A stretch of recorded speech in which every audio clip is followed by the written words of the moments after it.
This pose helps to make your muscle groups more flexible and reduce sciatic pain.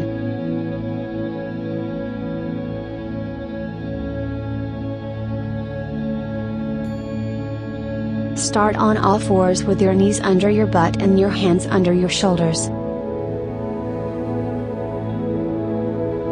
Bring your left knee forward, place your left foot on the ground between your right hand and right knee, and drop your left knee close to your left wrist on the ground. Slide your right leg backward.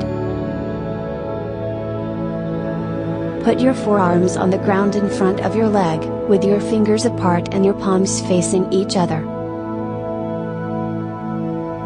Your front knee should be in line with the outside of your shoulder.